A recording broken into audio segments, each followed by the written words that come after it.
semuanya, kembali berjumpa dengan Anda semuanya di program Bible Everyday. Mari kita pelajari bersama-sama 2 Korintus pasal yang ketiga. Kalau Anda suka membaca atau gemar membaca atau memperhatikan dengan teliti, maka di setiap buku, kebanyakan, memang tidak selalu, tapi kebanyakan selalu disertakan yang namanya endorsement atau kata-kata pujian, komentar, testimoni dari penulis-penulis lain atau tokoh-tokoh hebat yang lain yang memberikan testimoni tentang buku yang Anda tulis itu. Saya pun beberapa kali menulis buku dan meminta kepada hamba Tuhan yang cukup dikenal, meminta kepada teman yang sudah dikenal, maka saya meminta testimoni tentang buku yang saya tulis. Mereka pun dengan senang hati menuliskan testimoni, biasanya mengatakan bahwa buku ini sangat bagus, buku ini isinya luar biasa, akan menolong Anda memahami ini dan itu dan seterusnya. Semua kata-kata pujian pun ditulis, bahkan ada yang begitu banyak memberikan endorsement atau kata-kata pujian atau testimoni itu. Dan tentu saja itu adalah hal yang baik. Namun yang menjadi pertanyaan, apakah benar selalu buku yang ada endorsement-nya, ada testimoninya, ada kata-kata pujiannya benar-benar baik, isinya benar-benar bagus, seperti halnya promosi dari orang-orang yang memberikan komentar itu? Maka Anda tahu jawabannya, belum tentu. Sebab orang yang memberikan testimoni itu belum tentu membaca juga. Mungkin dia hanya tahu garis besarnya, lalu kemudian karena pertemanan dia memberikan kata-kata pujian, harapannya buku itu menjadi laris karena orang-orang hebat saja memberikan testimoni di buku itu. Jadi kata-kata pujian belum jaminan bahwa isinya sama dengan pujiannya.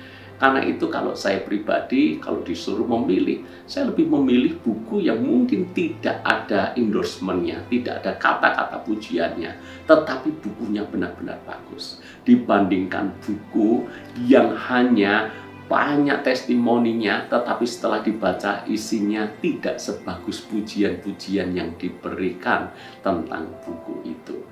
Paulus rupanya memahami akan hal itu dan dia menulis kepada jemaat di Korintus seperti ini. Mari kita pelajari 2 Korintus pasal 3 ayat yang pertama dulu.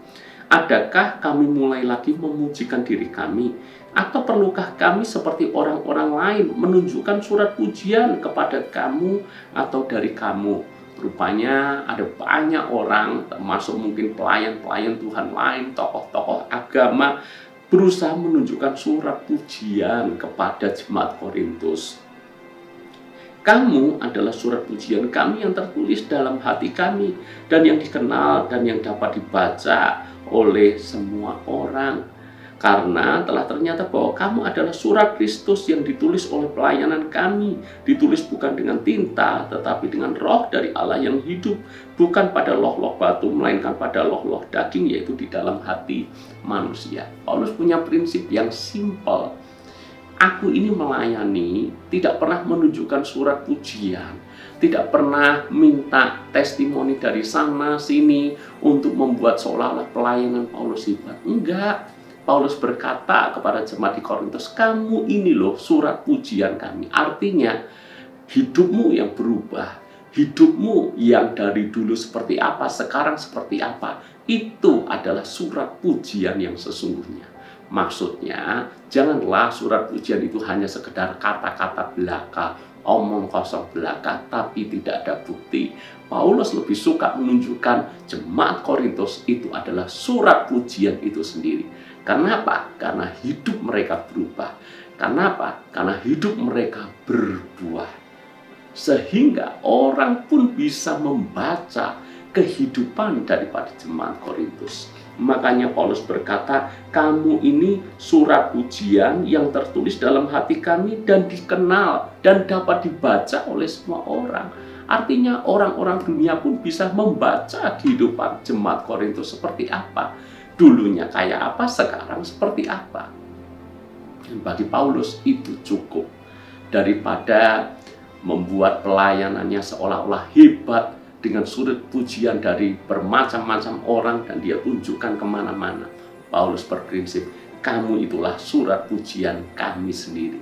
Banyak orang akan bisa membaca, melihat bagaimana cara kerja Tuhan di dalam hidup kamu. Dengan kata lain, tidak usah banyak teori, tapi tunjukkan hasil yang nyata, tunjukkan bukti yang nyata. Bagaimana dengan hidup kita?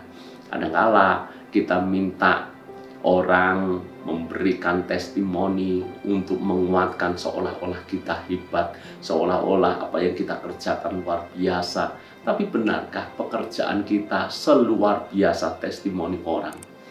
Lebih baik tunjukkan hasilnya dulu, tunjukkan buktinya dulu. Dan kadang-kala tidak perlu minta testimoni dari orang lain, tidak minta peneguhan dari orang lain. Orang lain pun tahu bahwa kita memang menunjukkan buah yang nyata.